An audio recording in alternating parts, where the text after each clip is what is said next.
ബലാത്സംഗ കുറ്റം ചുമത്തപ്പെട്ട M Mukesh MLA ഉടൻ രാജിവെക്കില്ല. തൽക്കാലം രാജിവെക്കേണ്ടതില്ല എന്നാണ് സിപിഐഎമ്മിന്റെ സംസ്ഥാന സമിതിയുടെ തീരുമാനം. വി അരുൺ ആണ് ചേരുന്നത്. അരുൺ, നിർണായകമായൊരു തീരുമാനം ഇന്നുണ്ടാകുമെന്നാണ് പ്രതീക്ഷിച്ചത്. എന്തായാലും തുടരുക, ഉടൻ രാജിവെക്കേണ്ടതില്ല എന്ന തീരുമാനത്തിലേക്ക് സിപിഐഎം നേതൃത്വം എത്തിയിരിക്കുന്നു.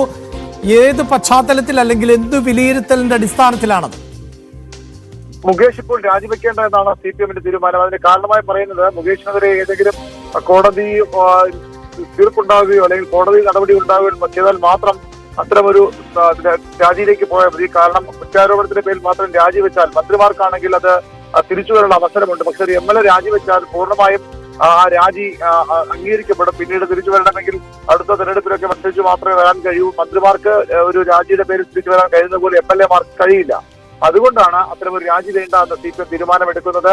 മുകേഷിന്റെ ഭാഗത്തു നിന്ന് എന്തെങ്കിലും വീഴ്ച ഉണ്ടെങ്കിൽ കോടതികൾ അപ്പോൾ പറയട്ടെ എന്ന നിലപാടിലേക്കാണ് സിപിഎം പോകുന്നത്. മാത്രമല്ല അതിനപ്പുറത്തേക്കുള്ള ഈ സിനിമാ നയരൂപീകരണ സമിതിയിലുള്ള മുകേഷിന്റെ അംഗത്വമൊക്കെ സർക്കാർ ഒഴിവാക്കും. മുകേഷ് അതിൽ നിന്ന് ഒഴിവാക്കാൻ സർക്കാർ തീരുമാനമെടുക്കും. അതിന് സിപിഎം സെക്രട്ടേറിയറ്റ് നിർദ്ദേശം നൽകി. പക്ഷേ എംഎൽഎ സ്ഥാനത്ത് മുകേഷ് തുടരാൻ തന്നെയാണ് സിപിഎമ്മിന്റെ തീരുമാനം. രാജിവെക്കേണ്ട ആവശ്യമില്ല എന്ന നിലപാടിലേക്ക് സിപിഎം സംസ്ഥാന സമിതി എത്തിച്ചേർന്നിരിക്കുന്നു. സംസ്ഥാന സെക്രട്ടേറിയറ്റ് ഈ വിഷയം ചർച്ച ചെയ്തിരുന്നു. അതിന്റെ ശുപാർശ കൂടി പരിഗണിച്ചുകൊണ്ടാണ് സംസ്ഥാന സമിതി ഇത്തരമൊരു തീരുമാനത്തിലേക്ക് എത്തുന്നത്. തീർച്ചയായും കടുത്ത പ്രതിഷേധങ്ങൾക്കിടയിലും മുകേഷിനെ സംരക്ഷിക്കാൻ തന്നെയാണ് പാർട്ടിയുടെ തീരുമാനം. ഒപ്പം അരുൺ, മറ്റു വളരെ പ്രധാനപ്പെട്ട ഒന്ന് എന്നത് ഇ.പി. ജയരാജൻ ഒഴിഞ്ഞു എന്നുള്ളതാണ്. ടി.പി. രാമകൃഷ്ണന്റെ പ്രതികരണം നമ്മൾ നേരത്തെ പ്രേക്ഷകരെ തത്സമയം കേൾപ്പിച്ചതുമാണ്.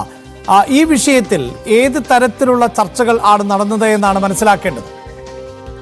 ടി.പി. ജയരാജന്റെ കാര്യത്തിൽ രാജിവെക്കാൻ സിപിഎം നിർദ്ദേശിക്കുകയായിരുന്നു, ഒഴിയാൻ സിപിഎം നിർദ്ദേശിക്കുകയായിരുന്നു.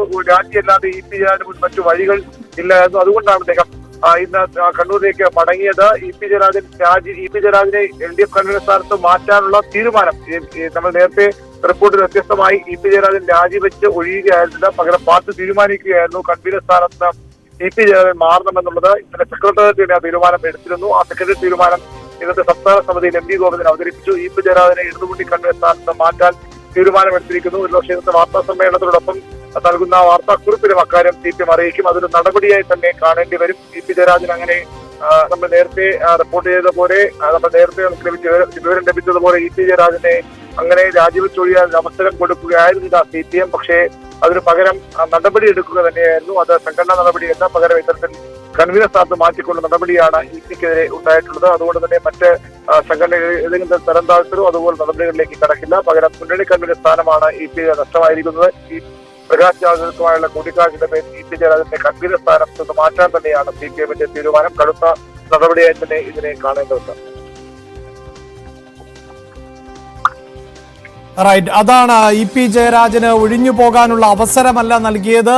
ഇ.പി. ജയരാജനോട് ഒഴിഞ്ഞു പോകാൻ പാർട്ടി തന്നെ കൃത്യമായി നിർദ്ദേശിക്കുകയായിരുന്നു. ആ തരത്തിൽ ഇ.പി. ജയരാജന് നീക്കുക തന്നെയാണ് ചെയ്തത് എന്നാണ് വി അരുൺ തിരുവനന്തപുരത്ത് നിന്ന് റിപ്പോർട്ട് ചെയ്യുന്നത്.